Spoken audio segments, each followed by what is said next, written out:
Today, you're connected more than ever. Your friends, your family, your life. Having a partner that understands banking is what you do on your time, anywhere you like. It's about being connected. Renaissance Bank, understanding you.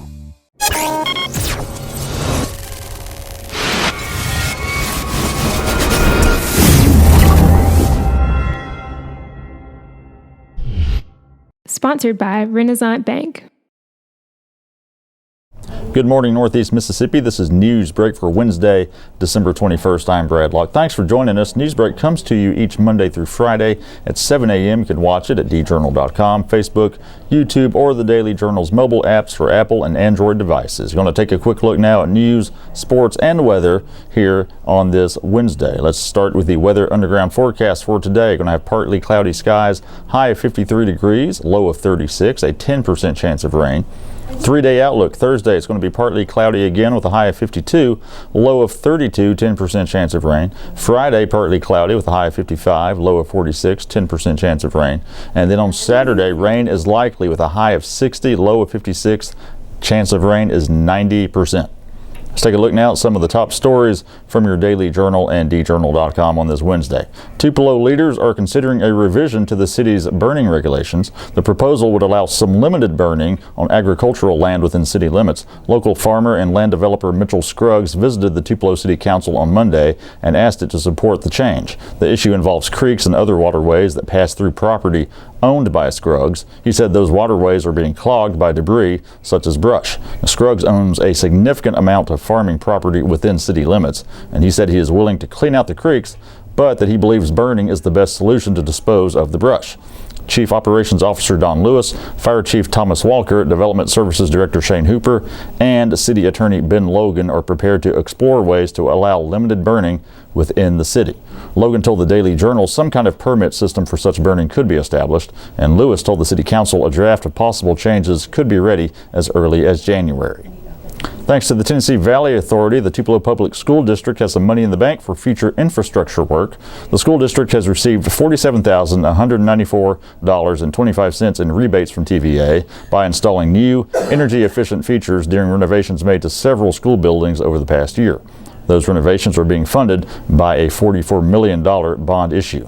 Savings from the TVA rebates will be added back to the district's bond proceeds to be used for future projects, and those savings give the district a financial cushion in case bids for future projects come in over budget or involve unexpected expenses.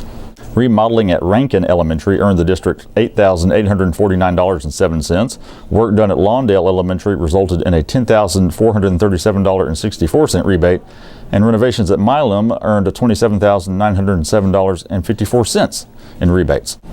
Andy Cantrell, Director of Operations for TPSD, said the district worked with TVA, architects, and contractors to ensure that all fixtures installed during the renovations fit the TVA rebate standards. Besides receiving the rebates, the school district expects to experience long-term savings on utility bills. A local church youth group brought some Christmas cheer to residents of Traceway Retirement Community on Tuesday. The group from Tupelo's St. James Catholic Church visited the retirement community for an afternoon of Christmas caroling and baked goods. The church started a ministry at Traceway 2 years ago and wanted to continue lifting spirits 5 days before Christmas. St. James pastor Father Lincoln Dahl said the church also will celebrate masses at Traceway on Christmas Eve and on New Year's Eve because it is difficult for a lot of the residents to make it to church. Youth group members Lucy Vaughn and Rosemary Harkins said they prepared for 3 weeks to sing classic Christmas songs like Rudolph the Red-Nosed Reindeer and Jingle Bells. Vaughn said she wanted to bring joy to others. Traceway Program Director Pat Henson said the Christmas program always lifts the spirits of the residents. She said it lets them know someone is thinking about them and caring about them. And in sports, Mississippi State won the Southeastern Conference last season, but is nowhere to be found in collegiate baseball's preseason top 40 poll released Tuesday. Ole Miss, on the other hand, was in the poll at number 22, having received 443 points. The Rebels are coming off a 43-19 campaign that concluded with an NCAA regional appearance in Oxford. After winning the SEC title last year, MSU lost to Arizona in the NCAA Super Regional round to finish with a record of 44-18-1. It was the last season for head coach John Cohen, who stepped down to become the school's athletics director after Scott Strickland left for the University of Florida. Andy Cannizaro was hired to take over for Cohen. It's the first collegiate head coaching job for the former major leaguer who served as an assistant at LSU from 2014 to 2016. That's it for Newsbreak on this Wednesday. We do want to remind you to check out the Memo podcast, all things Northeast Mississippi, with myself and W. Derek Russell 3 days a week. New episodes every Monday, Wednesday, and Thursday. You can find them for free in iTunes, your podcast apps, or at memo.djournal.com. So look for a new episode this afternoon. And also be sure to check out Prep Rally, a high school sports podcast with myself, Gene Phelps, and Blake Morgan. Got a new episode of Prep Rally coming today, and you can listen to that for free in iTunes, your podcast apps, or at preprally.djournal.com.